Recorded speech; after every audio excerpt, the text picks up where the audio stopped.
తెలంగాణలో ఎండలు మండిపోతున్నాయి. హైదరాబాద్లో 40 డిగ్రీలకు పైగానే ఉష్ణోగ్రతలు నమోదవుతున్నాయి. దీంతో ఇండ్లల్లోని ఏసీలు, ఫ్యాన్లు, కూలర్లు, రిఫ్రిజిరేటర్లకు విశ్రాంతి ఉండటం లేదు.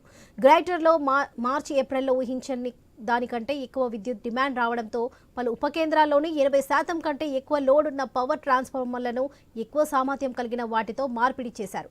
ఇప్పటిదాకా కాలనీలో ఉండే డిస్ట్రిబ్యూషన్ ట్రాన్స్ఫార్మర్లను మార్చబోతున్నారు. ఇందులో భాగంగా కరెంటు వినియోగం అధికంగా ఉండే సమయంలో DTRల ఖచ్చితమైన లోడ్ను గుర్తించే మదింపు చేపట్టారు.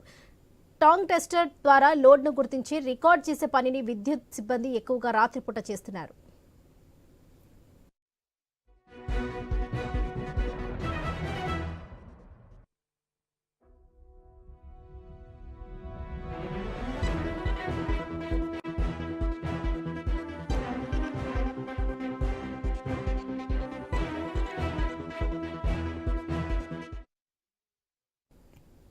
గ్రేటర్ హైదరాబాద్లోని 9 సర్కిళ్ల పరిధిలో 1,47,00,000 DTRలు ఉన్నాయి. వేసవి కార్యాచరణ ప్రణాళికలో అధిక లోడ్ ఉన్న కొన్నింటిని మార్చారు. డిమాండ్ నేపథ్యంలో ఊహించని దానికంటే ఎక్కువ స్థాయిలో లోడ్ పెరిగింది. వీటిని గుర్తించి మార్చకపోతే మే నెలలో సమస్యలు ఎదురయ్యే ప్రమాదం ఉంది.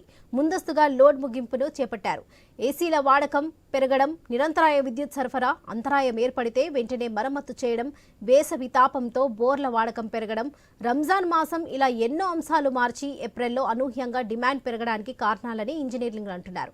హైదరాబాద్ మొత్తానికి ఉపయోగించే కరెంట్ను ఇప్పుడు ఒక్క రంగారెడ్డి జోన్ పరిధిలోనే సర్కిళ్లలో వినియోగిస్తున్నారు. వేసవి ప్రణాళిక వేసుకున్న అంతకంటే ఎక్కువ డిమాండ్ ఈసారి కనిపించింది.